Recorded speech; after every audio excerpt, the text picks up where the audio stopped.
জি,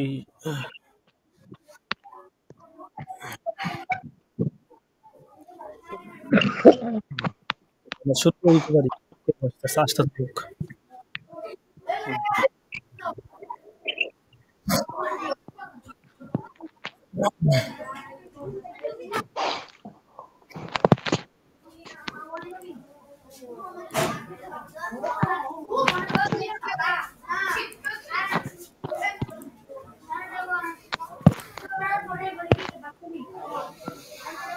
السلام عليكم ورحمة الله وبركاته. ওয়ালাইকুম আসসালাম ওয়া রাহমাতুল্লাহ। আজকে আমাদের একটি নতুন কিতাব শুরু হতে যাচ্ছে। কিতাবের নাম হলো শারহ উকুদি রাসমিল মুফতি। এই কিতাবের মূল লেখক যিনি, তাকে আমরা কম বেশি সকলেই চিনি। ফতুয়ায়ে শামির যিনি লেখক, আল্লামা ইবনে আবিদিন, তিনি এই কিতাবটি লিখেছেন। তো এই কিতাবের প্রথমে হলো নামের মধ্যে একটু ব্যাখ্যা বিশ্লেষণ থাকে, নামের তারিফ। এর পরবর্তীতে মুসান্নিফের জীবনী। এই কিতাবের সামনে যে আলোচনা, এই আলোচনাগুলো তোমরা আগে উসুল ইফতা যা পড়েছো এর মধ্যেই আছে। তবে উসুল ইফতা ওইটা ছিল হলো পুরা গদ্য আকারে, এখানে থাকবে কবিতা আকারে, অনেক সময় অনেকগুলি, বেশিরভাগই কবিতা আকারে।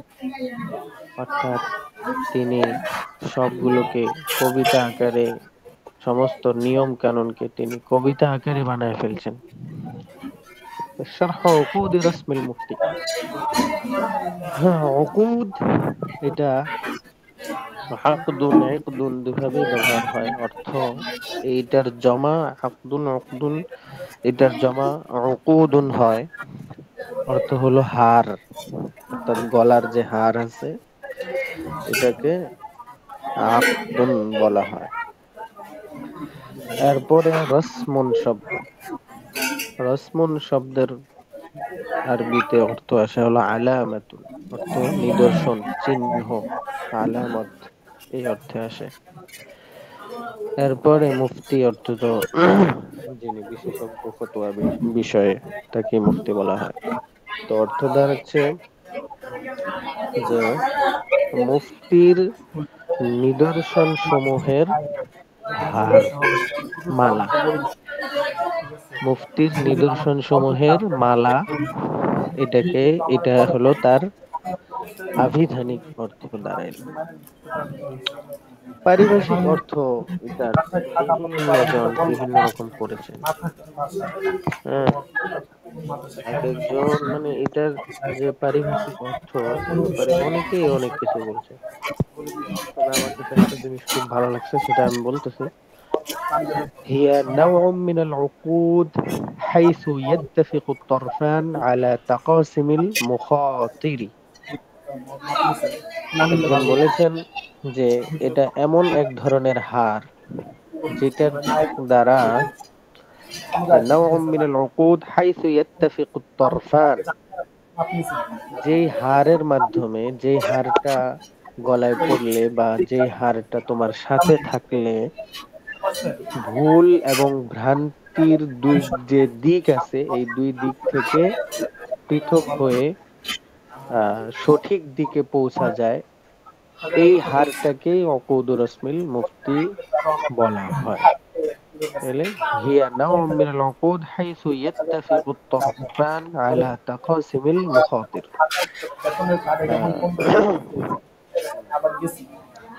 এই হলো তার নামের মোটামুটি আলোচনা।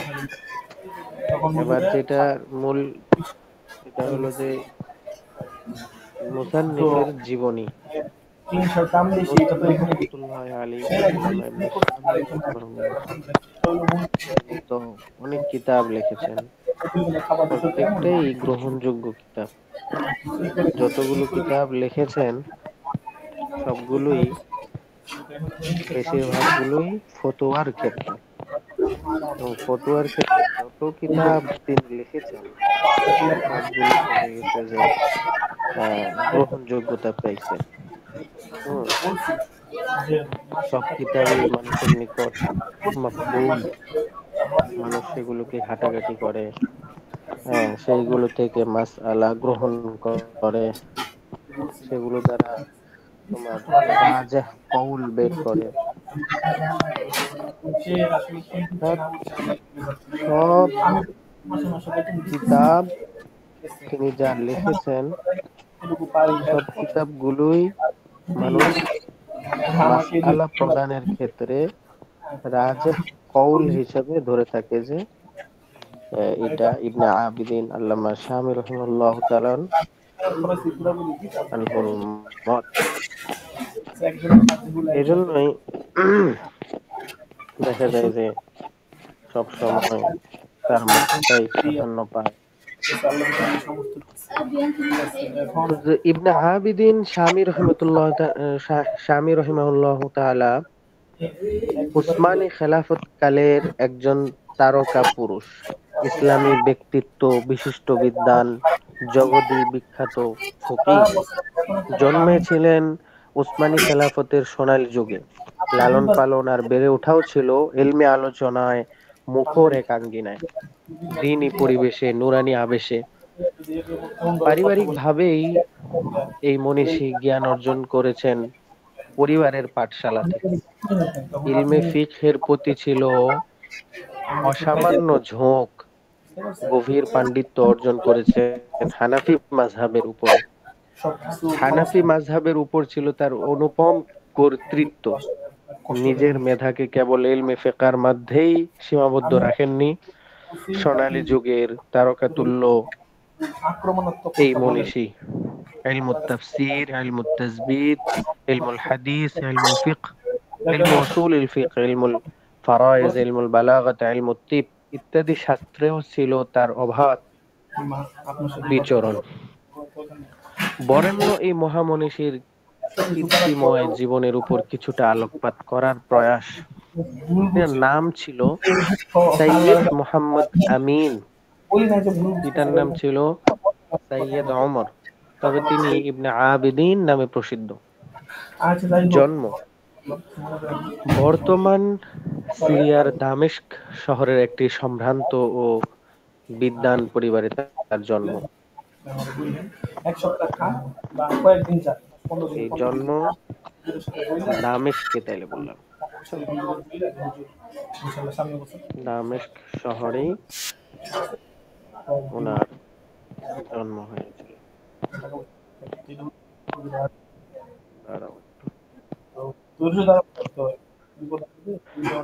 তবে তার জন্ম সন নিয়ে রয়েছে দুই ধরনের মতামত। কেউ বলেন 1783 খ্রিস্টাব্দে, আবার কারো মতে 1784 খ্রিস্টাব্দে। অনেকে আবার শুধু হিজরি ও 1198 সন উল্লেখ করেই ক্ষান্ত থেকেছেন। পরিবার একটি সম্ভ্রান্ত পরিবার থেকে উঠা এই মনীষীর পরিবারের সকলেই ছিলেন জ্ঞানী জ্ঞানী। ইলমে দ্বীনের যে একটা বড় সংযোগ, সেটাই তাকে সফলতার উচ্চ শিখরে পৌঁছে দিয়েছে। অর্থাৎ সংযোগ বলতে তার পরিবারের সবাই দেখা গেছে তোমার আলেম। ইলমের অবিরত ধারা যে তার পরিবারে অব্যাহত ছিল এবং ইলম আমলের কিরূপ প্রভাব তার পরিবারে ছিল, এ থেকে বোঝা যায় যে তিনি রাসূল সাল্লাল্লাহু আলাইহি ওয়াসাল্লামের আওলাদে রাসূল ছিলেন।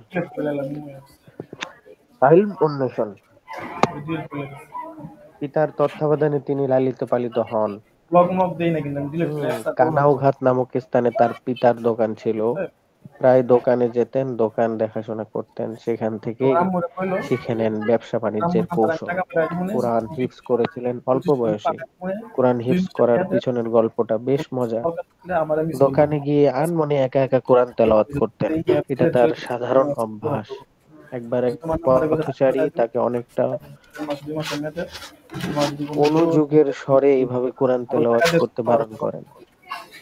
কারণ এভাবে উন্মুক্ত স্থানে বসে কোরআন তেলাওয়াত করার ফলে তেলাওয়াত শোনার প্রতি পথচারীদের অবহেলা পরিলক্ষিত হতো। পাশাপাশি ছোট কিছু ভুলও শুধরে দেন, বিষয়টা তাকে ভাবিয়ে তোলে। এক পর্যায়ে তেলাওয়াত সহি শুদ্ধ করার লক্ষ্যে দক্ষ ওস্তাদের সন্ধানে নেমে পড়েন। তার যুগের শ্রেষ্ঠ কারি শাইখুল কুররা আল্লামা মুহাম্মদ সাইদ ইবনে ইব্রাহিম আল হামাভি রাহিমাহুল্লাহ তাআলা আনহুর তত্ত্বাবধানে থেকে ইলমুত তাসবিদের উপর অগাধ পাণ্ডিত্য অর্জন করেন এবং শাতিবিয়া, মাইদানিয়া ও জাজারিয়া মুখস্থ করেন। তার সান্নিধ্যে শাফি শিক্ষা লাভ করেন এবং রব কিতাবটি মুখস্থ করেন। অবশেষে তার কাছে শিক্ষা সমাপ্তি এবং ডিগ্রি লাভের পূর্বে নাহু সরফের জ্ঞানও অর্জন করেন। আল্লাহ তাআলার কৃপায় তিনি তৎকালীন যুগশ্রেষ্ঠ আলেম শায়েখ শাকির আক্কাদের সাক্ষাৎ লাভে ধন্য হন, যিনি ইবনুল উসুলে ফিকহ, ফারায়েজ, তাসাউফ, গণিত, যুক্তিবিদ্যার উপর পাণ্ডিত্য অর্জন করেন। তারপরে ব্যক্তি সম্পন্ন, সুস্বাস্থ্য, সুঠাম দেহের অধিকারী ছিলেন, বিনয়ী ছিলেন, দয়ালু ছিলেন, সর্বদা হাস্যোজ্জ্বল ছিলেন। তথাপি মহত্ব, উদারতা, ভারসাম্যপূর্ণ অবস্থান তাকে করেছিল সকলের কাছে শ্রদ্ধার পাত্র। প্রজ্ঞা এবং দূরদর্শিতাপূর্ণ বক্তব্য তার বৈশিষ্ট্য মণ্ডিত চরিত্রের আরেকটি বিস্ময়কর দিক। তার উস্তাদ শেখ আক্কাদ রহমতুল্লাহ আলাইহি একবার তাকে দরজায় অপেক্ষারত রেখে ইন্ডিয়ার একজন শায়েখের সাথে আলাপ আলোচনা করছিলেন। তখন সেই শায়েখ তার উস্তাদকে ইবনে আবিদিন রহমতুল্লাহ আলাইহির ব্যাপারে বলছিলেন, এই যুবককে নিয়ে আসুন, আমি দেখছি এই যুবকের চোখে নবুয়তের আলো ঝলমল করছে। তার কথাবার্তা, চালচলন সবই ছিল মাধুর্যপূর্ণ। তার মজলিস সমূহ ছিল প্রাণবন্ত। তিনি সবার সাথে হৃদ্যতাপূর্ণ আচরণ করতেন।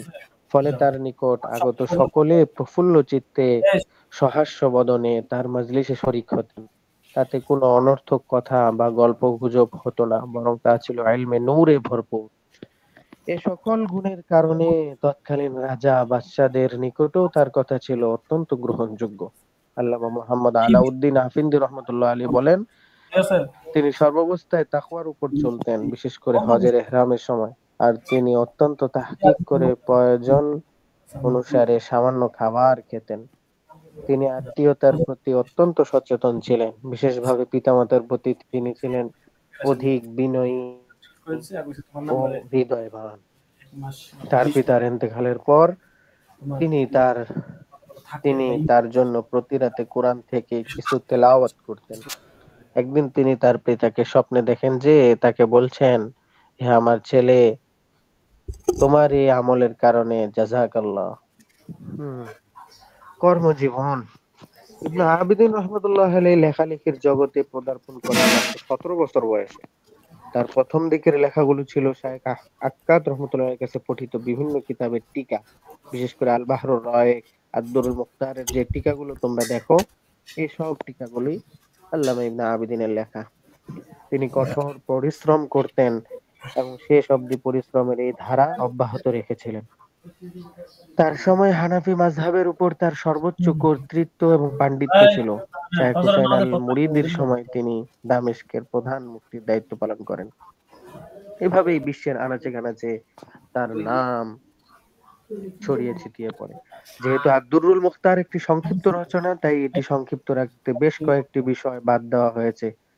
কিছু কিছু ক্ষেত্রে এবারতগুলো বেশ জটিল ও দুর্বোধ্য ছিল এবং কিছু কিছু এবারত উজ্জ্ব ছিল। ফলে দক্ষ, অভিজ্ঞ, বিচক্ষণ লোক ছাড়া সেগুলোর মর্ম উদ্ধার করা কঠিন ছিল। ইবনে আবিদিন রহমতুল্লাহ আলাইহি উজ্জ্ব এবারতগুলোকে উল্লেখ করা এবং জটিল ও দুর্বোধ্য এবারতগুলোকে সুস্পষ্টভাবে ব্যাখ্যা বিশ্লেষণ করার প্রয়োজনীয়তা উপলব্ধি করেন। এই প্রেক্ষিতে তিনি তার রচিত কিতাবে জটিল, দুর্বোধ্য ও উজ্জ্ব এবারতগুলো উল্লেখ করে সেগুলোর যথোপযুক্ত ব্যাখ্যা বিশ্লেষণ করে দেন। তার অনেক ছাত্রবৃন্দ ছিল, যেমন শায়েখ আহমদ আফিন্দি, আল্লামা সৈয়দ আব্দুল গনি, আল্লামা উমদাতুল মাওয়ালিল, এরকম অনেক তার ছাত্র ছিল। তার রচিত কিতাব সমূহ আল হাশিয়াতু রাদ্দুল মুহতার আলা দুররিল মুখতার, তারপরে মিনহাতুল খালিক, العقود الدرية في تنقيح فتاوى الحامدية، حاشية على ملتقى الأبحر للحسكفي، حاشية على تفسير القاضي البيضاوي،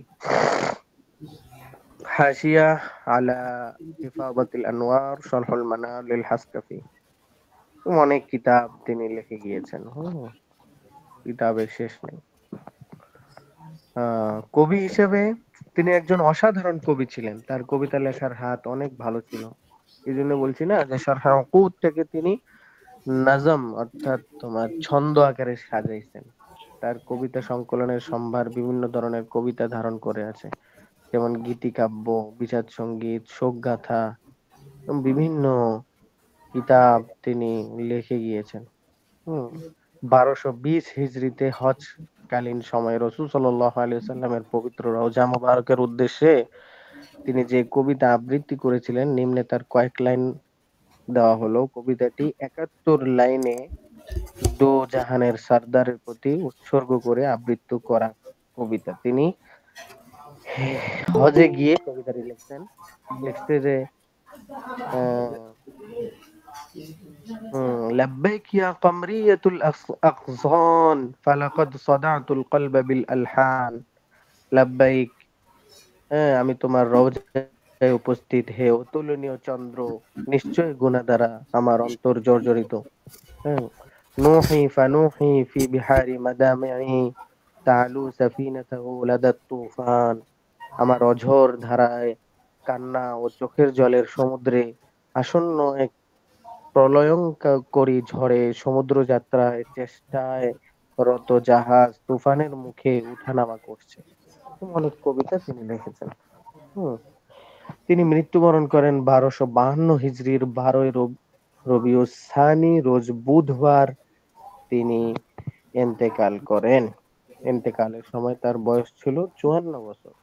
তিনি নিজ শিক্ষক সাইয়্যিদ আল হালাবি তার জানাজার নামাজ পড়ান। সে সময় তিনি কান্নায় ভেঙে পড়েন।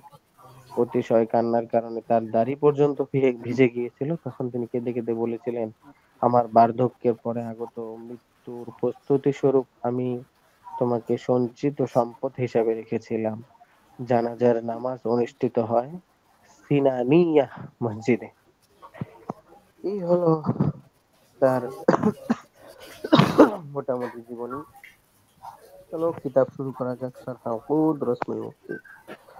এই শারহ উকুদ রসমুল মুফতিকে তিনি, আমি বললাম না, ছন্দ আকারে লিখছেন। এটা তোমরা বিভিন্ন কিতাব দেখলে এটা ছন্দ আকারটাও তোমরা পেয়ে যাবে। যেমন লিখছে বিসমিল ইলাহি শারি'িল আহকাম মা হামদিহি আবদাউ ফি নিজামি ثم الصلاة والسلام سرمدا على نبي قد أتانا بالهدى وآله وصحبه الكرام على ممر الدهر والأعوام وبعد فالعبد الفقير المذنب محمد بن عابدين يطلب এই সেম এভাবে বলেই তোমার কিতাবে আসবে। কিতাব যেমন দেখো, আলহামদুলিল্লাহি বিসমিল্লাহির রহমানির রহিম আলহামদুলিল্লাহি মান্না আলাইনা ফিল বিদায়াতি বিল হিদায়াতি ওয়া আনকাযানা মিনাল যালালাতি বিমাহযিল ফাইজি ওয়াল ইনায়াতি والصلاة والسلام على محمد الذي هو الوقاية من الغواية وعلى آله وصحبه وأصحابه ذوي الرواية والدراية صلاة وسلاما لا غاية لهما ولا نهاية। তর্জমাটা ধরো, এখানে প্রত্যেকটা শব্দের তাহকিকও আছে। আগে তর্জমাটা ধরো এবং মুরাদও আছে। পরীক্ষায় এগুলোই চাওয়া হয়।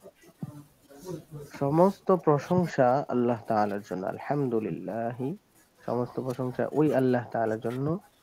মান্না আলাইনা ফিল বিদায়াতি, যিনি আমাদের উপরে সৃষ্টির সূচনাতেই আমাদের উপরে কি করেছেন? অনুগ্রহ করেছেন। মান্না মানে কি? অনুগ্রহ করেছেন সৃষ্টির শুরুতে, সূচনাতেই। বিল হেদায়াতি, কিসের মাধ্যমে? হেদায়াতের মাধ্যমে। وأنقذنا من الضلالة بمحض الفيض والعناية। এবং আহ শেষ দিক থেকে তর্জমাটা উঠাবা। একান্ত স্বীয় দয়া ও করুণায় আমাদেরকে পথভ্রষ্টতা থেকে রক্ষা করেছেন। বিমাহদিল ফাইজি ওয়াল ইনায়াতি, স্বীয় দয়া এবং করুণায়। হুম, হ্যাঁ, না,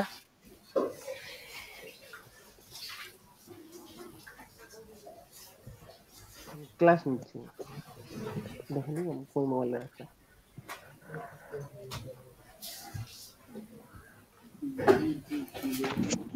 হুম,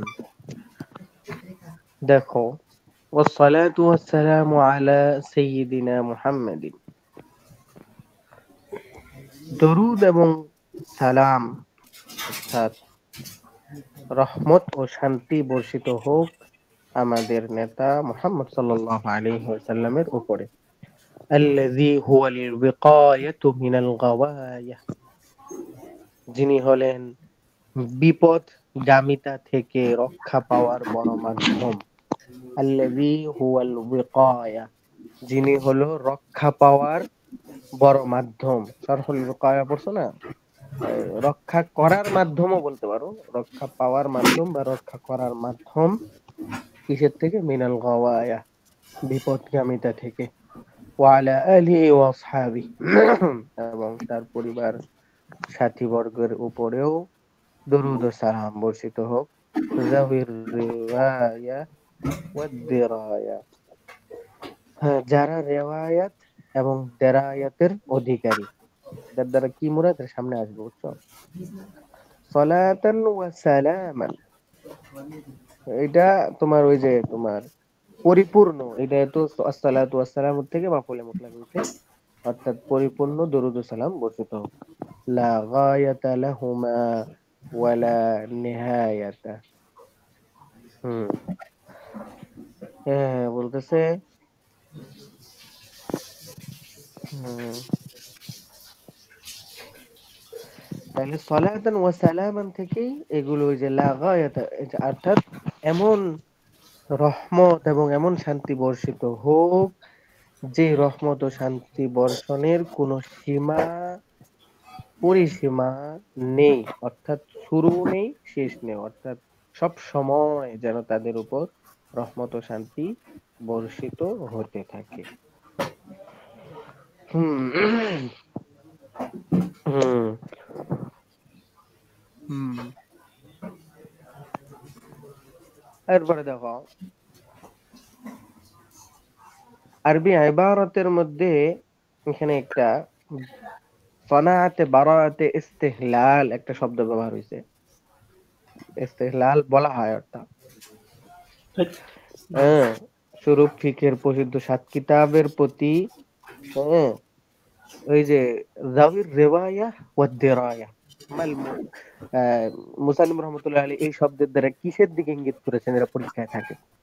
এই দুই শব্দের দ্বারা মুসান্নিফ রহমাতুল্লাহ আলাইহি সনাআতে বারাআতে ইস্তিহলাল করেছেন, অর্থাৎ হলো যে আরবি একটা পরিভাষা, যে এবারতের মধ্যে এমন কোন শব্দ নিয়ে আসা যেটার দিকে অন্য কোনো যেটার দ্বারা অন্য কোনো কিছুর দিকে ইঙ্গিত করা হয়। এই দুই কথার দ্বারা তিনি তার আহ, প্রসিদ্ধ ৭ কিতাব, হ্যাঁ, এই প্রসিদ্ধ ৭ কিতাবের প্রতি এই দুই পরিভাষার দ্বারা কি করেছেন?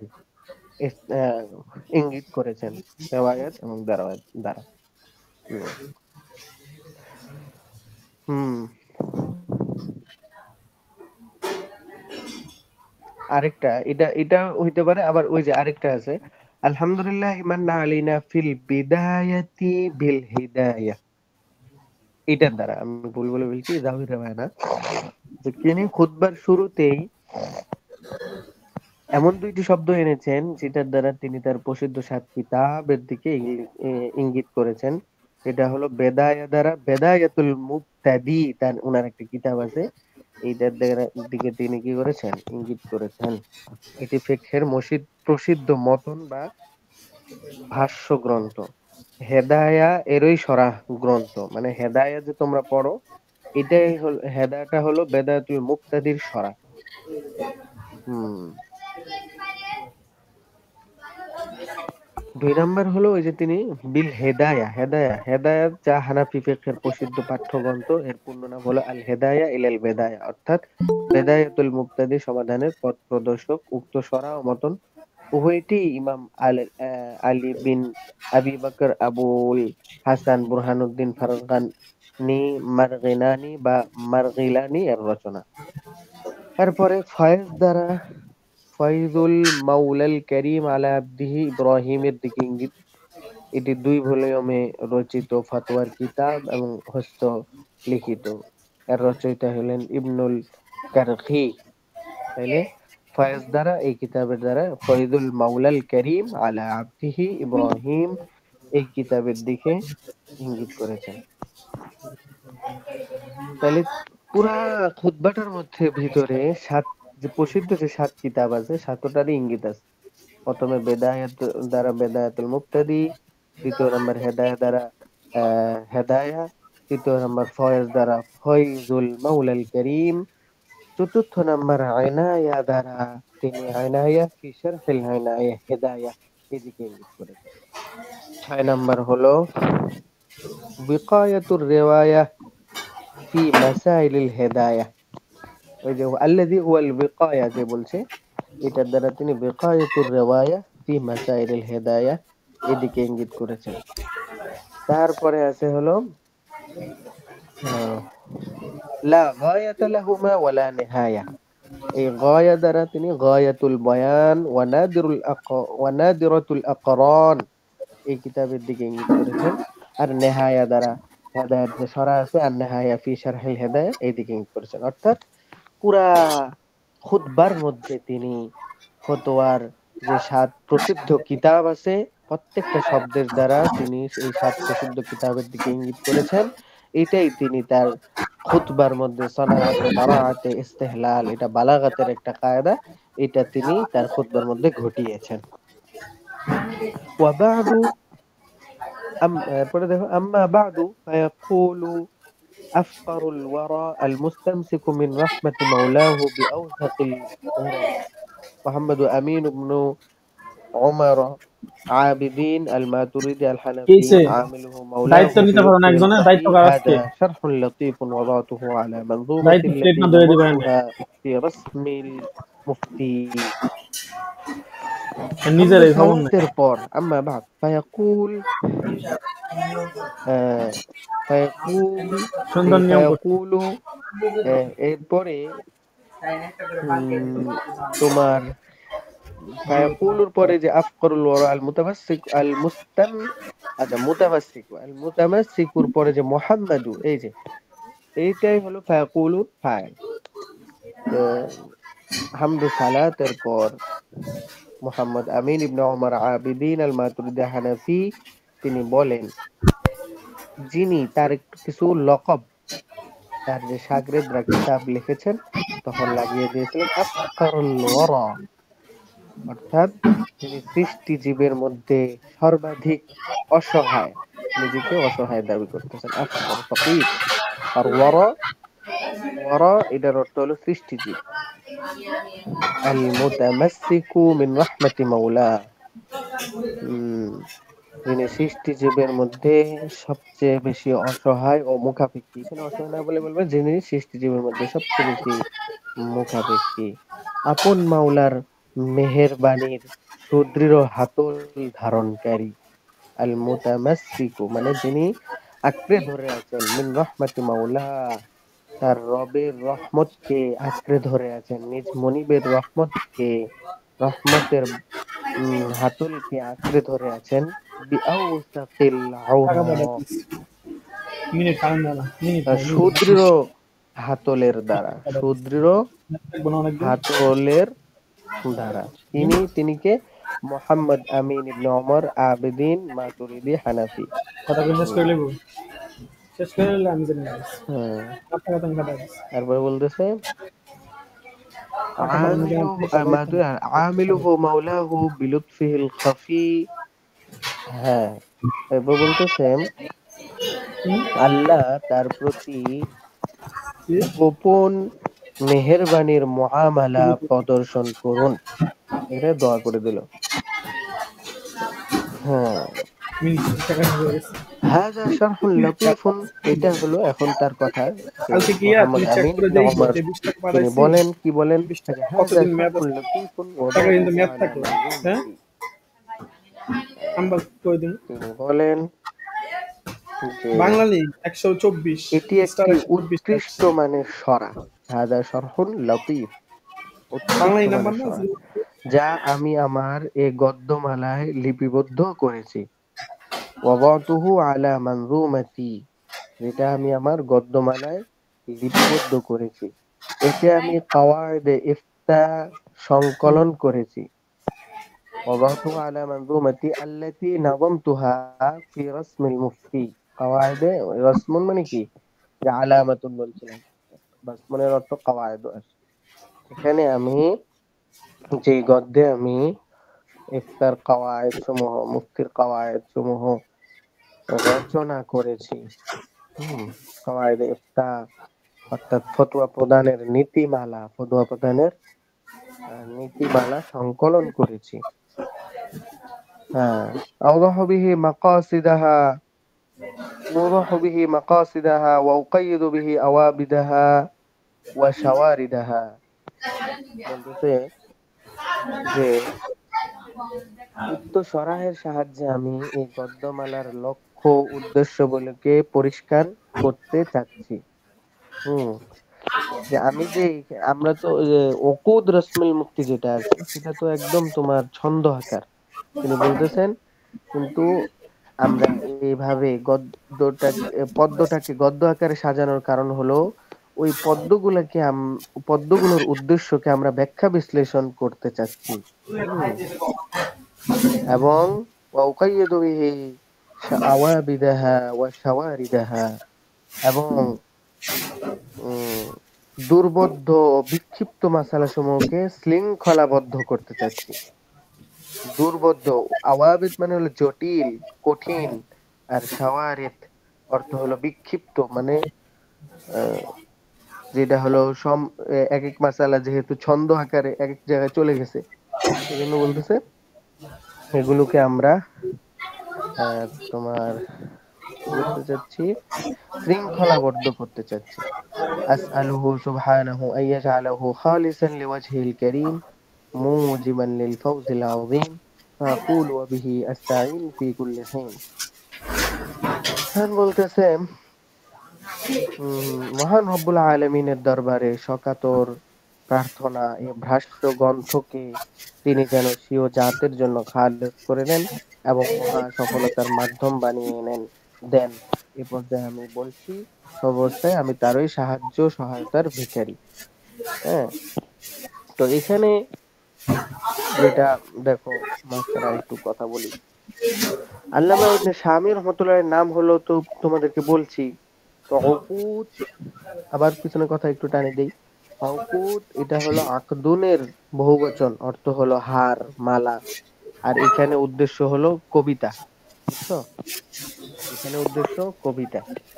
আর রসমুনের অর্থ কোন বস্তুর রূপরেখা, আলামত, মুআমালা। আর পারিভাষিক অর্থ, এবার আসো পারিভাষিক অর্থ কি?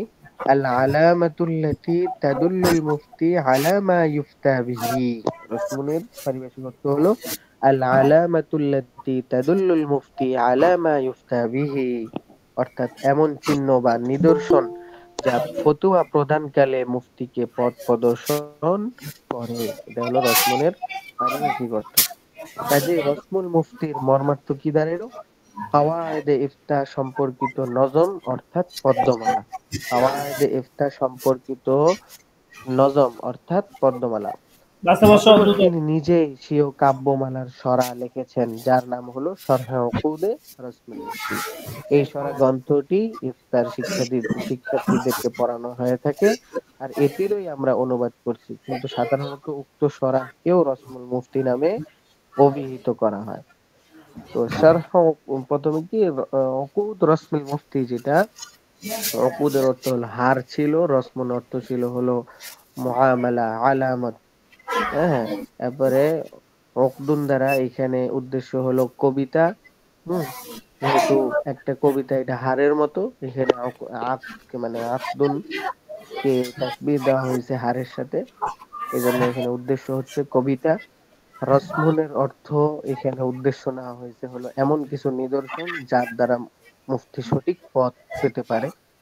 তো শারহ নকুদ মুরাসসামের মূল অর্থ মর্মার্থ কি দাঁড়ায়, যে এমন কিছু নিয়ম নীতি যার দ্বারা উম, মুফতি সাহেব এমন কিছু কাওয়ায়েদে ইফতা সম্পর্কিত নজম অর্থাৎ পদ্মমালা, যার দ্বারা একজন মুফতি সুন্দরভাবে ফতোয়া প্রদান করতে পারে, এটাই হলো এই কিতাবের উদ্দেশ্য। ঠিক আছে, এই পর্যন্ত থাকুন।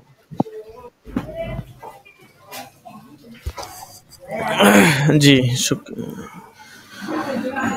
জি শুক্রিয়া, জাজাকাল্লাহ, জাজাকাল্লাহ, হায়াকাল্লাহ, শুক্রিয়া।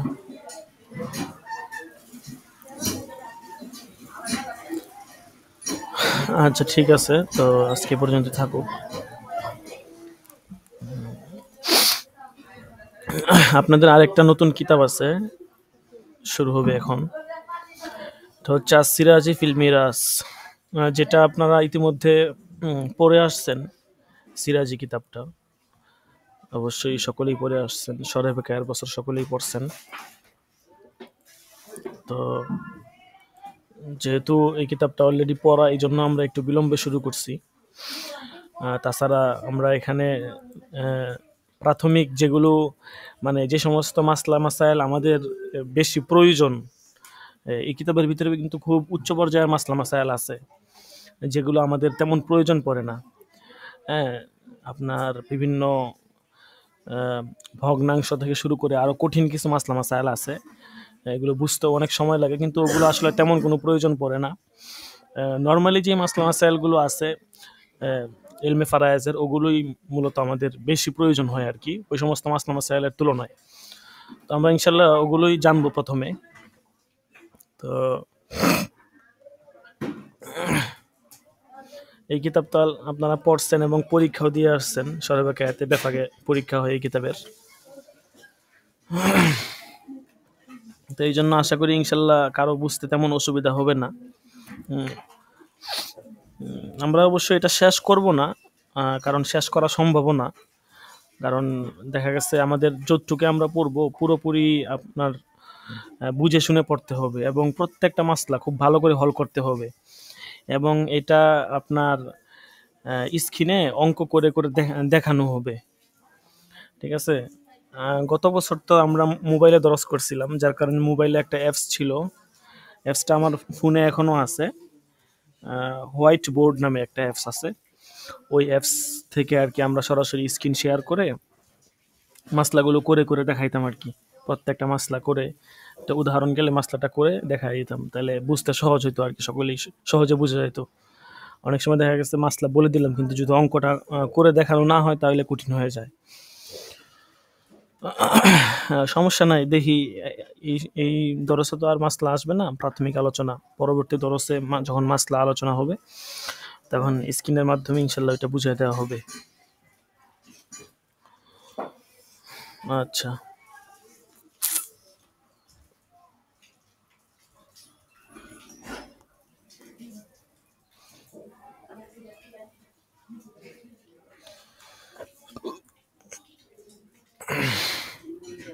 তো এই কিতাবের নাম হচ্ছে আসিরাজি ফিল মিরাস। কিতাবের মুসান্নিফ হচ্ছেন,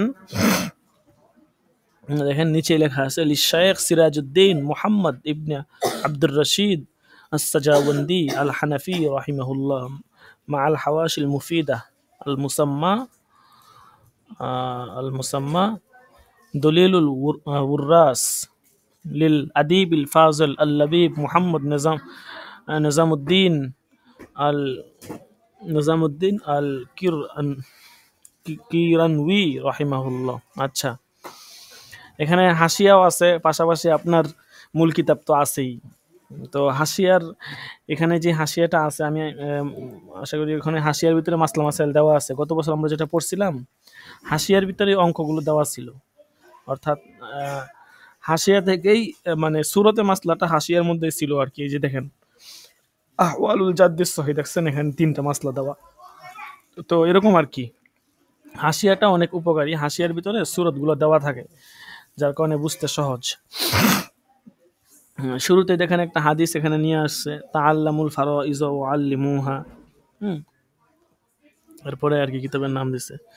যাই হোক, কিতাবটা শুরু করার আগে আমরা মুসান্নেফের জীবনী সম্পর্কে, কিতাব পরিচিতি, তারপরে ইলমে ফারায়েজের গুরুত্ব, সংজ্ঞা, এই বিষয়গুলো আগে জেনে নিব। কারণ প্রত্যেক কিতাবের শুরুতে মাবাদিয়া আশার নামে একটা সূচি আছে, বা মাবাদিয়া আশার নামে প্রত্যেক কিতাবের শুরুতে 10টা বিষয় থাকে, যেই 10টা বিষয় জানাটা খুব জরুরি, যেটাকে মাবাদিয়া আশার বলা হয়।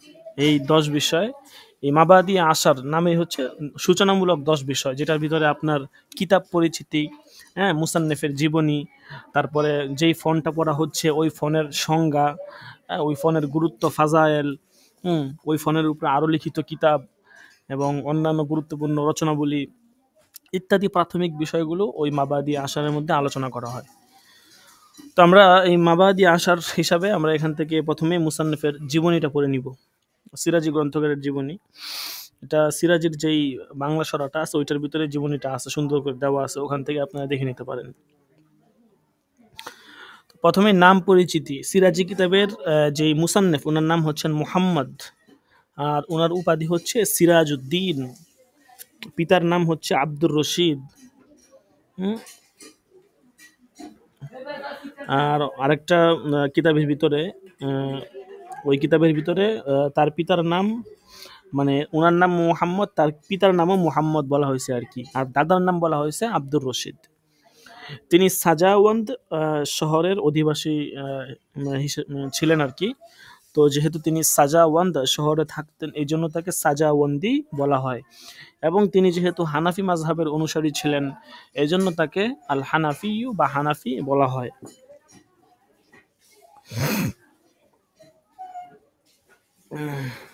এখন এই সাজাওয়ান্দ যেখানে তিনি থাকতেন, ওই জায়গাটার নাম হচ্ছে কি সাজাওয়ান্দ। এখন এই সাজাওয়ান্দ এটা আসলে মানে জায়গাটা কোথায়, এটা নিয়ে অনেকগুলো মতামত পাওয়া যায়। কেউ বলছেন সাজাওয়ান্দ এটা আফগানিস্তানের রাজধানী কাবুলের নিকটবর্তী একটা এলাকার নাম।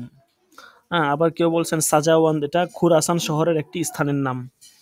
আবার কেউ বলছেন সাজাওয়ান্দ শব্দটি এটা ফার্সি সাগাওয়ান্দ, এটার পরিবর্তিত রূপ আর কি, আরবি রূপ, যেটা আরবিতে সাজাওয়ান আসছে, যেটা সিজিস্তান প্রদেশের একটা পাহাড়ের নাম হচ্ছে সাজাওয়ান্দ। ওই পাহাড়ের পাদদেশে হয়তো কোনো গ্রাম ছিল, ওই দিকে লক্ষ্য করে আর কি। তো ফার্সিতে সাগ অর্থ হচ্ছে কি কুকুর।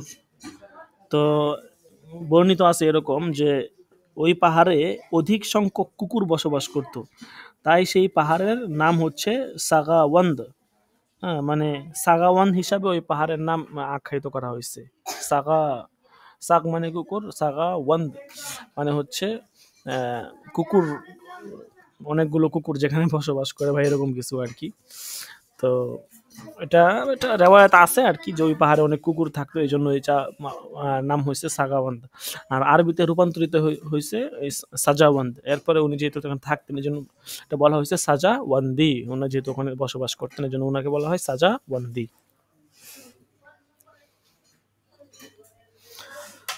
আচ্ছা, এরপরে উনি ওনার যে জন্ম তারিখ, এটা সম্পর্কে তেমন কোনো মতামত পাওয়া যায় না। তবে এতটুকু জানা যায় যে তিনি হিজরি 3য় শতাব্দীর শেষের কোনো একটা সময়ে জন্মগ্রহণ করছেন, অর্থাৎ হিজরি 3য় শতাব্দীর শেষের সময়ে, শেষের দিকে। কিন্তু কারেক্টলি, একুরেটলি উনি আসলে কত হিজরিতে জন্মগ্রহণ করছেন, কোন মাসে কোন দিন, এটা আসলে জানা যায় না। তো প্রাথমিক শিক্ষা উনি স্থানীয় আলেমদের নিকট থেকে অর্জন করেন। তারপর উচ্চশিক্ষা লাভের জন্য পৃথিবীর বিভিন্ন দেশে উনি ভ্রমণ করেন। ওনার যেই শিষ্য বা ছাত্রদের মধ্যে অন্যতম ছিলেন আল্লামা হামিদউদ্দিন মোহাম্মদ। তো উনি খুব বিচক্ষণ মেধাবী লোক ছিলেন, শীর্ষস্থানীয় আলেমদের মধ্য থেকে উনি ছিলেন তৎকালীন সময়ে। বিশেষ করে এলমে ফারায়েজে যে তার অগাধ পাণ্ডিত্য, এটাই তাকে বিশেষ এক মাকাম দিয়েছে। আচ্ছা, কর্মজীবনে উনি সাজাওয়ান আহ, আর তেমন কোনো বিস্তারিত আর কি কর্মজীবন পাওয়া যায় না। হ্যাঁ, তবে এতটুকু জানা যায় যে উনি অত্যন্ত সাদাসিধা একজন লোক ছিলেন, আমলদার, ক্ষুধাভীরু লোক ছিলেন, এবং তিনি অনেক গ্রন্থ রচনা করেন, এবং এই তিনি গ্রন্থ রচনার পিছনে ওনার জীবনের অধিকাংশ সময় এরকম প্রচার প্রসার মানে সময় কাটিয়েছেন। পাশাপাশি উনি এলেমের প্রচার প্রসার তাদরিসের মধ্যে নিয়োজিত ছিলেন। বিস্তারিত তেমন জানা যায় না আর কি।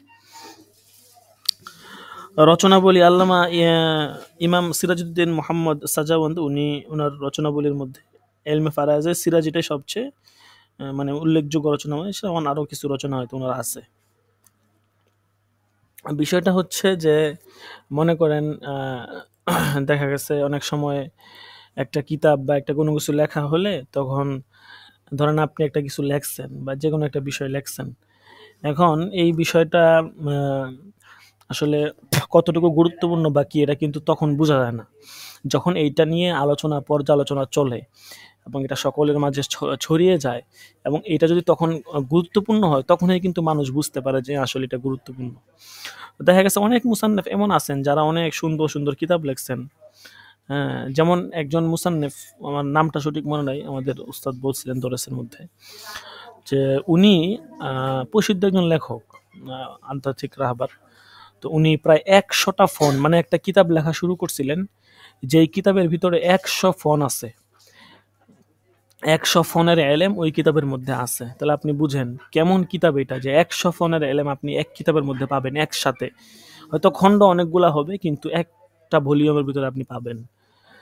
তো 100 ফোন, হ্যাঁ, আমরা তো 10-15টা ফোন জানি পড়ি, এলমে সরফ, এলমে নাহু, হ্যাঁ, এলমে বালাগাত, এলমে ফারায়েজ, এলমে ফিকা, উসুলে ফিকা, এলমে তাফসির, এরকম 100 ফোনের এলেম নিয়ে উনি লিখতে চাইতেছিলেন।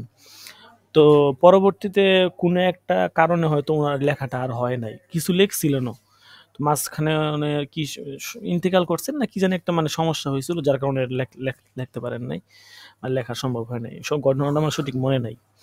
তো যাই হোক, যেটা বলতেছিলাম যে অনেক সময় মুসান্নেফরা আমাদের নর্মালি বুঝতে পারি না, মৃত্যুর পরে যখন তাদের কিতাবাদি আমাদের সামনে আসে তখন আমরা দেখি যে হ্যাঁ আসলে উনি তো মাশাআল্লাহ অনেক গুরুত্বপূর্ণ ব্যক্তি ছিলেন, এই সেই, তখন আমরা ওনার গুরুত্বটা বুঝতে পারি।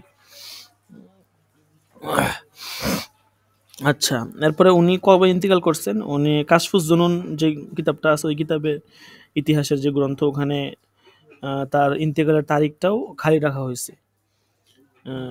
তো অর্থাৎ যেহেতু তারিখটা খালি রাখা হয়েছে তাহলে আর বোঝা গেল যে ওনার ইন্তেকালের সঠিক মানে সময়টা সম্পর্কে উনি অবগত না। তবে অনেকে বলছেন যে উনি 358 হিজরি সনে ইন্তেকাল করছেন।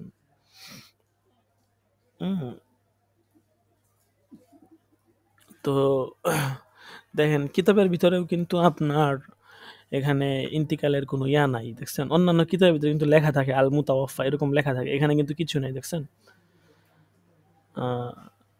এই হচ্ছে বিষয় আর কি। তো আসলে উনার ব্যক্তিত্ব বা উনার সম্পর্কে যেই মাহারত বা প্রসিদ্ধি যেটা, এটা কিন্তু আমরা অনেক পরে পাইছি, মূলত উনার কিতাবটা ওভাবেই ছিল। একটা সময় যখন আমরা এলমে ফারায়েজ নিয়ে ঘাটতে ঘাটতে দেখলাম যে আরে উনি তো মাশাআল্লাহ এরকম একজন লেখক পাওয়া গেছে যিনি এই ফোন নিয়ে অনেক সুন্দর লেখছেন, তখন আর কি ওনার কিতাবটা এরকম ব্যাপক প্রসিদ্ধি লাভ করে। এবং তখন দেখা গেছে কিন্তু উনি তো ওই সময়কার বড় আলেম ছিলেন, কিন্তু মানুষ তো তখন তাকে ওরকম গুরুত্ব দেয় নাই। যেমন মনে করেন আমাদের এখন যারা বড় আলেম আছে, হ্যাঁ, যাদেরকে আমরা বড় মনে করি এদেরকে গুরুত্ব দিই, এরকম আরো অনেক মানুষ আছে যারা কোনো ফেসবুক অ্যাকাউন্ট নাই, তারপরে কোনো আইডি নাই, ইউটিউব চ্যানেল নাই, তো তারা কি বড় মানুষ না? অবশ্যই বড় মানুষ, কিন্তু তাদের গুরুত্ব হয়তো আমরা এরকম ভাবে দিতে পারি না। মরার পরে হয়তো আমরা বুঝে আসি, বিষয়টা এমনই ছিল আর কি।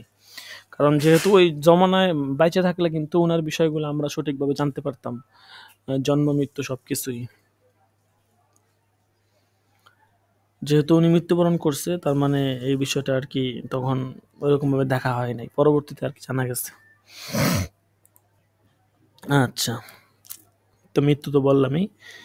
এ হচ্ছে সিরাজি গ্রন্থকারের সংক্ষিপ্ত জীবনী। তারপরে সিরাজি কিতাব পরিচিতি, গ্রন্থটা কি বিষয়ে তা পরিচিতি কিছুটা আমরা জেনে নেই। তো তো এই কাশফুজ্জুন গ্রন্থের লেখক শায়েখ মুস্তফা আফেন্দি রহমতুল্লাহের মতে উনি হিজরি সনের ১১ শতকের প্রথম দিকে সিরাজি গ্রন্থটা ৪০-এর অধিক ব্যাখ্যা গ্রন্থ, হাসিয়া বা পদটিকা সহ রচিত হয়েছে, উনি এটা বলছেন আর কি। পরবর্তী যুগেও এর বহু সংখ্যক আরবি, ফার্সি, উর্দু এবং ইংরেজি ভাষা এটার ব্যাখ্যা রচিত হয়েছে। আর এ সকল ব্যাখ্যা গ্রন্থ লেখকদের অনেকেই স্বীয় যুগের খ্যাতিমান ব্যক্তিত্ব এবং সুনামধন্য গ্রন্থকার ছিলেন, যার দ্বারা সুস্পষ্টভাবে সিরাজি কিতাবটার বহুল জনপ্রিয়তা ও গ্রহণীয়তা লক্ষ্য করা যায়। তো উপমহাদেশেও আমাদের দেশেও এই সিরাজি কিতাবটা সরকারি, বেসরকারি, আলিয়া মাদ্রাসা সব জায়গাতে কিন্তু এই কিতাবটা পাঠ্যপুস্তক হিসাবে অধ্যয়ন হয়ে আসতেছে আর কি। সিরাজি কিতাবের অনেকগুলো সরা আছে, যেমন এর মধ্যে একটা শরীফিয়া শরহে সিরাজিয়া একটা সরার নাম, যেটার লেখক হচ্ছেন সৈয়দ শরীফ আলী ইবনে মুহাম্মদ। আরেকটা সরা হচ্ছে শরহে সিরাজিয়া, শায়েখ মজদুদ্দিন হাসান ইবনে আহমদ ওনার এটা লেখছেন। আরেকটা সরা হচ্ছে ইরশাদুর রাজি শরহে ফারায়েজ সিরাজি, শামসুদ্দিন মাহমুদ ইবনে আহমদ এটার মুসান্নেফ, ওনার ইন্তিকাল 950 হিজরি। এরপর আরেকটা আছে হাসিয়া সিরাজিয়া, এটা শায়েখ মুস্তফা 858 হিজরিতে উনি লেখছেন। আল মাওয়াহিবুল মাকিয়া ফি শরহে ফারায়েজ সিরাজিয়া, এটা আরেকটা সরার নাম আর কি। আবার এই কিতাবটাকে কাব্যিকভাবে রচনা করছেন এরকম 4 জন মুসান্নেফ আছেন, অর্থাৎ কাব্যিক আঙ্গিকে। কাব্যিক তো বুঝে নেই, মানে কবিতার আকারে আর কি, ঠিক আছে, কবিতা আকারে কিতাব রচনা করছেন, কবিতা আকারে মাসলা মাসাইল বলছেন, এরকম 4 জন আছেন। মাহমুদ ইবনে আবদুল্লাহ বদরুদ্দিন গুলিস্তানি উনি লেখছেন। এরপর লেখছেন ইবনে হাবিব হালবি, ফখরুদ্দিন আহমদ ইবনে আলী, আবু আবদুল্লাহ তাজউদ্দিন আবদুল্লাহ ইবনে আলী সঞ্জারি। ওনারা হচ্ছেন এই কিতাবটা কাব্যিকভাবে লেখছেন আর কি, ঠিক আছে। আচ্ছা, এরপরে আজকে যেটা ছিল আরেকটা আলোচ্য বিষয়, যে এলমে ফারায়েজ সম্পর্কে কোরআন হাদিসের দলিল। অনেক দলিল আছে, আমরা কিছু এখান থেকে জানবো মূল আয়াতগুলা। যেমন এক আয়াত আল্লাহ তাআলা বলেন, ইউসিকুমুল্লাহু ফি আওলাদিকুম লিযযাকারি মিসলু হাযযিল উনসায়াইন ফাইন কুন্না নিসাআন ফাওকা ইসনাতাইনি ফালাহুন্না সুলুসা মা তারাক ওয়া ইন কানাত ওয়াহিদাতান ফালাহান নিসফ। তো এই আয়াতের মধ্যে কিন্তু আল্লাহ তাআলা বিস্তারিত আয়াত একদম শেষ পর্যন্ত, ওই যে আপনার মানে ফারিদাতাম মিনাল্লাহ ইন্নাল্লাহা কানা আলিমান হাকিমা, পুরো একদম অনেকটা আয়াত নিয়ে আসছে আর কি, মাঝখানে একটু বাদ দিছে। তো এই আয়াতের মধ্যে, অর্থাৎ 4 নম্বর পার 18 নম্বর পৃষ্ঠা, এই আয়াতের মধ্যে কিন্তু মেরাজের মাসলা মাসাইল, মানে সিরাজির ইলমে ফারায়েজের মাসলা মাসাইল বিস্তারিত বর্ণনা করা হয়েছে একদম স্পষ্ট ভাষায়। এরপরে আরেকটা দেখেন, আরেকটা আয়াত আছে এখানে, ওয়ালাকুম নিসফু মা তারাকা আজওয়াজুকুম ইল্লাম ইয়াকুল লাহুন্না ওয়ালাদ ফাইন কানা লাহুন্না ওয়ালাদুন ফালাকুমুর রুবু মিম্মা তারাকনা মিন বা'দি ওয়াসিয়্যাতিন ইউসিনা বিহা আও দাইন। একদম স্পষ্ট ভাষায় বলতেছে যে তোমাদের স্ত্রীরা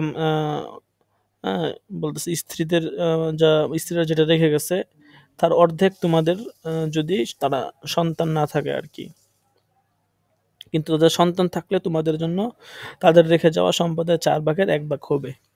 আসলে এখানে বিষয়টা হচ্ছে, একটা কথা আপনাদেরকে বলে দেই শুরুতেই, এই ইলমে ফারায়েজ এটাই হচ্ছে এমন এক ইলম বা এমন এক মাসলা মাসাইল এর বিষয় যেইটার উপরে কোনো কিয়াস চলে না, বুঝতে পারছেন? এটা কথাটা মাথায় রাখবেন। অর্থাৎ ইলমে ফারায়েজের সমস্ত মাসলা মাসাইল বা যত ভগ্নাংশ টগ্নাংশ যাই বলেন না কেন, এই সব কিছুই হচ্ছে আপনার হয়তো কোরআন থেকে নেওয়া নয়তো হাদিস থেকে, ব্যাস এই দুইটার বাহিরে ইলমে ফারায়েজের কোনো অংশ নাই। হয়তো এটা কোরআন থেকে নেওয়া বা হাদিস থেকে নেওয়া, কিয়াস করে একজনকে একটু অংশ দিয়ে দিবে বা আরেকজনকে একটু কম দিবে, এরকম কোনো সুরত ইলমে ফারায়েজের মধ্যে নাই। এই কথাটা একটু মাথায় ভালো করে ঢুকিয়ে নেন, ঠিক আছে? কারণ এখানে কোনো কিয়াস চলবে না। এখানে ইলমে ফারায়েজ এমন ইলম যেখানে প্রত্যেকটা ব্যক্তি কতটুকু সম্পদ পাবে যেটা সরাসরি নস দ্বারা প্রমাণিত, বুঝতে পারছেন? এরপরে আরো আয়াত আছে, ইয়াস্তাফতুনাক কুলিল্লাহু ইউফতিকুম ফিল কালালাহ ইন ইমরুউন হালাকা লাইসা লাহু ওয়ালাদু ওয়ালাহু উখতুন ফালাহা নিসফু মা তারাক। এখানে অনেক সুন্দর করে বলে দিচ্ছে মাসলা মাসাইল। কালালা সম্পর্কে মাসলা মাসাইল জিজ্ঞেস করছিল, তখন আল্লাহ তাআলা এই আয়াত নাযিল করছেন। এরপরে হাদিসে এরকম অনেক হাদিস আছে। একটা হাদিস এরকম বলা হয়েছে, আন আবি হুরায়রাতা রাদিয়াল্লাহু আনহু قال قال رسول الله صلى الله عليه وسلم تعلموا الفرائض وعلموها الناس فإنه نصف العلم وهو ينسى وهو أول شيء ينزع من أمتي। এখানে তো স্পষ্ট বুঝতেছেন কি বলছে। রাসূল সাল্লাল্লাহু আলাইহি ওয়াসাল্লাম বলছেন, তোমরা ইলমে ফারায়েজ শিক্ষা করো এবং এটা লোকদেরকে শিক্ষা দাও। এটা হচ্ছে নিসফে ইলম, ইলমের অর্ধেক, এবং এটাই হচ্ছে এমন এলেম যেটা ভুলিয়ে দেওয়া হবে। মানে আমার উম্মত থেকে এটাকেই সর্বপ্রথম ছিনিয়ে নেওয়া হবে। আমার উম্মত থেকে এলেম জাতীয় যদি কোনো কিছু ছিনিয়ে নেওয়া হয়, তাহলে এটাকেই সর্বপ্রথম ছিনিয়ে নেওয়া হবে।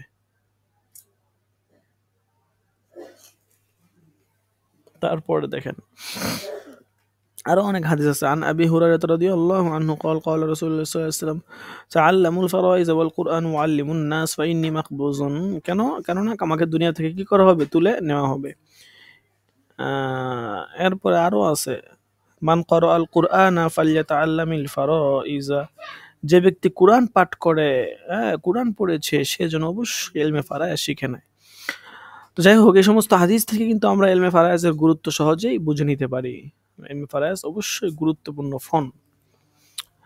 আচ্ছা, তারপরে আজকের আরেকটা আলোচ্য বিষয় ছিল ইলমে ফারায়েজের সংজ্ঞা, উদ্দেশ্য এবং আলোচ্য বিষয়। তো ইলমে ফারায়েজ কাকে বলা হয়? ফারাইজ এই শব্দটা ফারিজুন এর বহুবচন। এটা ফরজুন থেকে আসছে আর কি। ফরজুন হচ্ছে মাদ্দা, এটা অর্থ হচ্ছে নির্দিষ্ট বা অংশ বা বিচ্ছিন্ন করা, নির্দিষ্ট করা, অনুমান করা ইত্যাদি আর কি। তো ইলমে ফারাইজ এই সকল মানে বস্তু বিদ্যমান থাকার, যেহেতু বিদ্যমান আছে, এই জন্য এটাকে ইলমে ফারাইজ বলা হয়। বুঝতে পারছেন? ফারাইজ কিন্তু বহুবচন, ওয়াহেদ হচ্ছে ফারিজতুন। এটা মূল নেওয়া হয়েছে ফারজুন থেকে। ফারজুন অর্থ হচ্ছে আপনার পরিমাণ, অংশ, বিচ্ছিন্ন করা, নির্দিষ্ট করা। তো যেহেতু এই সমস্ত বিষয় এই এলমের ভিতরে আছে, এই জন্য এটাকে বলা হয় এলমে ফারায়েজ। তো পারিভাষিকভাবে এলমে ফারায়েজ কাকে বলা হয়?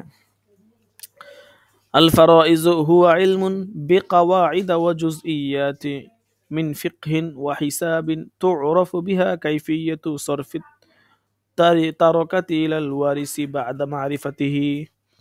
এলমে ফারায়েজ হলো ইসলামী আইন শাস্ত্র ও হিসাব শাস্ত্রের এ জাতীয় কিছু মানে নিয়ম কানুন এবং সূত্রাবলী জানার নাম, যার দ্বারা মৃত ব্যক্তির পরিত্যক্ত সম্পদ তার উত্তরাধিকারীদের চিহ্নিত করে তাদের মধ্যে বন্টন করা যায় বা বন্টনের নিয়ম পদ্ধতি জানা যায়। হুয়া ইলমুন বিকাওয়াইদ ওয়া জুজইয়াতিন মিন ফিকহিন ওয়া হিসাবিন। আইন শাস্ত্র ও হিসাব শাস্ত্রের এমন কিছু নিয়ম কানুন যেটার মাধ্যমে মৃত ব্যক্তির পরিত্যক্ত সম্পত্তি তার ওয়ারিসদেরকে চিহ্নিত করে তার ওয়ারিসদের মাঝে মানে বন্টন করার নিয়ম পদ্ধতি জানা যায়। ওইটাকে বলা হয় ইলমে ফারায়েজ পরিভাষায়। জি, আশা করি বুঝতে পেরেছেন। আবার অনেকেই আরো সহজ করে বলছেন যে ইলমুল ফারাইজ হুয়া ইলমুন ইউরাফু বিহি কাইফিয়াতু ইসমাতি তারিকাতি আলা মুস্তাহিকিহা। তো বলতেছে ইলমুল ফারাইজ এমন ইলমকে বলা হয় যেটা দ্বারা পরিত্যক্ত সম্পদ তার প্রকৃত প্রাপক বা উত্তরাধিকারী যারা আছে, এদের মধ্যে বন্টন পদ্ধতি জানা যায়। তো এরপরে ইলমে ফারায়েজের মৌজু কি, আলোচ্য বিষয়। আলোচ্য বিষয় হচ্ছে ইলমে ফারায়েজের আলোচ্য বিষয় হলো আর পরিত্যক্ত সম্পদ মানে আত্মারিকত ওয়াল ওয়ারিস, মানে মৃত ব্যক্তির পরিত্যক্ত সম্পদ এবং ওয়ারিস উত্তরাধিকার যারা, তাদেরকে নিয়ে মূলত ইলমে ফারায়েজের আলোচ্য বিষয় আর কি। অর্থাৎ তাদেরকে নিয়েই ইলমে ফারায়েজে আলোচনা করা হবে। আচ্ছা, তারপরে গরজ ইলমুল ফারাইজ, ইলমে ফারাইজের উদ্দেশ্য কি আসলে? ইলমে ফারাইজের উদ্দেশ্য লক্ষ্য হলো উত্তরাধিকারী গণ যারা আছে তাদের যে প্রাপ্য আছে ওইটা ন্যায়সঙ্গতভাবে তাদের মধ্যে নিশ্চিত করা এবং তাদেরকে প্রত্যেকের হক সঠিকভাবে দেওয়া, এবং ইহলৌকিক পরলৌকিক শান্তি সফলতা অর্জন করা, এটাই হচ্ছে ইলমে ফারায়েজের কি উদ্দেশ্য। আচ্ছা, তো আজকে এ পর্যন্তই ছিল। এর পরবর্তী দরসে ইনশাল্লাহ ইলমে ফারায়েজের সংকলনের ইতিহাস, ইলমে ফারায়েজের গুরুত্ব, ফারায়েজের নামকরণ, এরপর রুকুন, ইলমে ফারায়েজের কতিপয় পরিভাষা, হ্যাঁ, এরপরে ইনশাল্লাহ কিতাব শুরু হবে। তো আমরা সকলেই মনোযোগ দিয়ে পড়ব। অঙ্ক যেগুলো আসবে সকলেই ভালো করে করে নিব, কারণ অঙ্ক এগুলো যদি আপনি না করেন বা না বুঝেন তাহলে আরেক সমস্যা।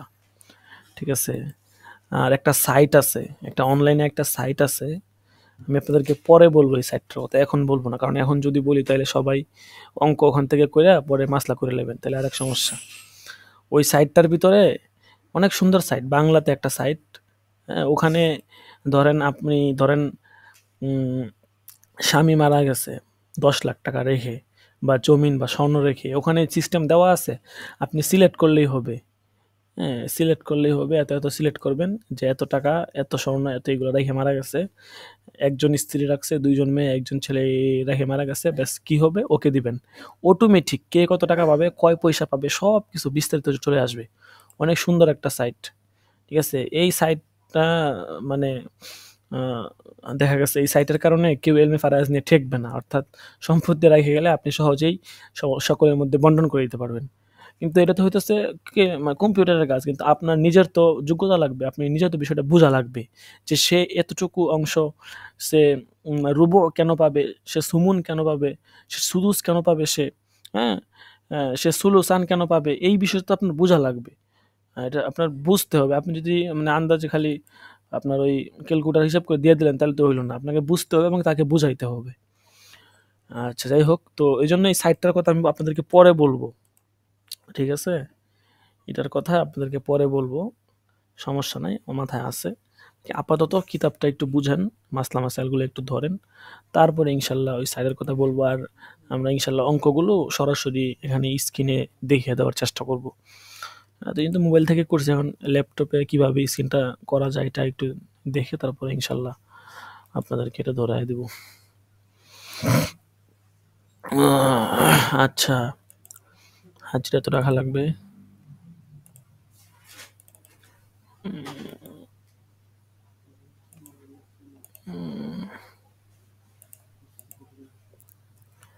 হাজিরা,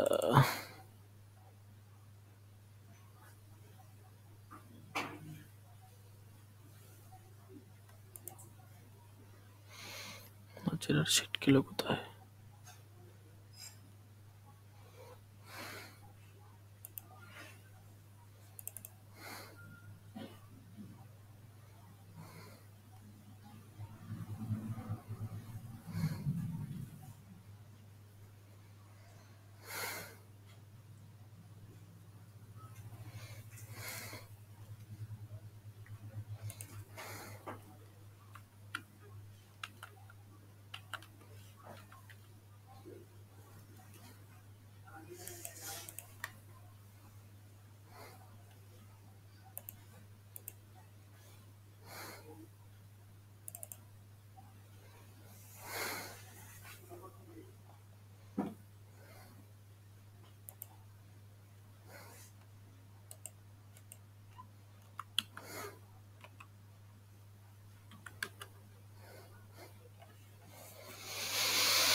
আচ্ছা, একটু অপেক্ষা করেন। হাজিরা সিটটা আমি ফাইলগুলো সবগুলো সাজায় রাখছি, তো কোথায় গেছে কে জানে। সহজপত্র বিষয়গুলি, ধরো সিট, দরজ কাজ।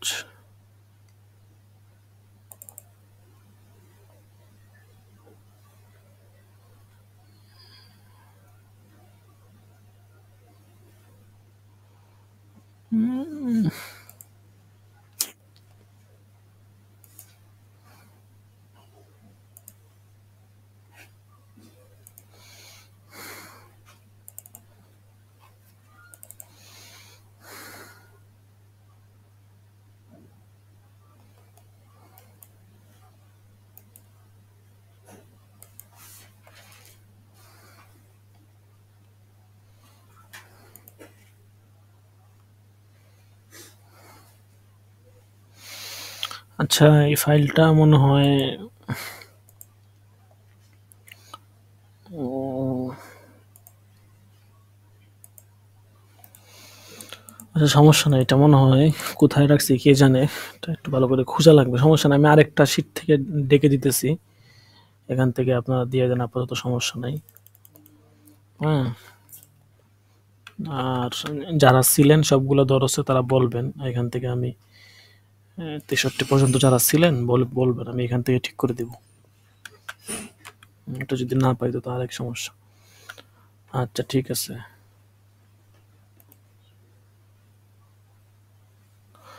জি, তাহলে হাজিরা দিয়েন আপনারা। জুনায়েদ আল হাবিব 1 নাই। রাকিবুল হাসান উনি আসছে। লাব্বাইক বলেন।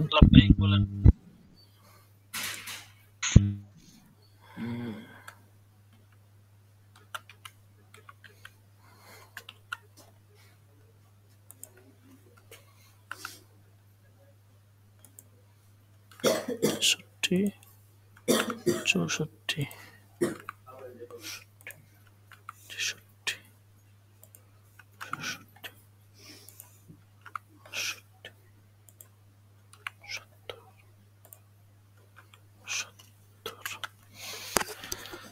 আচ্ছা যাই হোক, তো আচ্ছা তারপরে মোহাম্মদ ইউসুফ লাব্বাইক।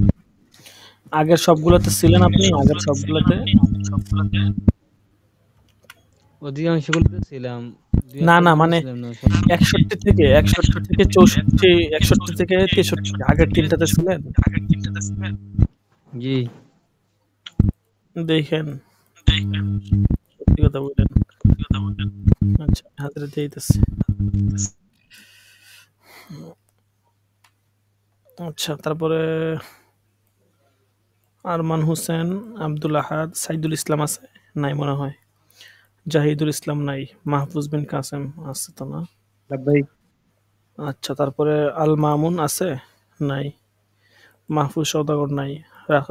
রফিকুল ইসলাম নাই।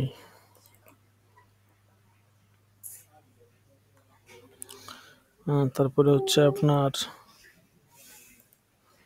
হেদায়াতুল্লাহ আছে? নাই। আল আমিন তুষার আছে?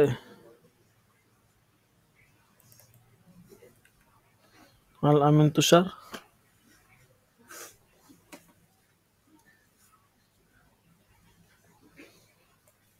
তারপরে রায়হান মাহমুদ নাই। সুহাইল আহমদ নাই। তারপরে হচ্ছে মুস্তাকিম বিল্লাহ নাই। গুলাম কিবরিয়া আছে? গুলাম কিবরিয়া আজকে নাই, আগের গুলো মনে হয় ছিল গুলাম কিবরিয়া। তারপরে ইসমাইল হোসেন নাই। কাউসার আহমদ নাই। ইকরাম আল হাসান নাই। এমদাদুল ইসলাম আছেন? এমদাদুল ইসলাম? লাব্বাইক।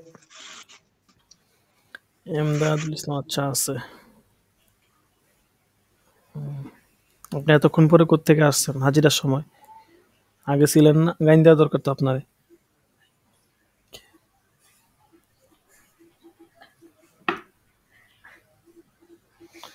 আচ্ছা, তারপরে মুস্তফা কামাল আছে? নাই। জুবায়ের আহমদ নাই। জুবায়ের আহমদ নাই। ইমাম হুসাইন আছে? নাই।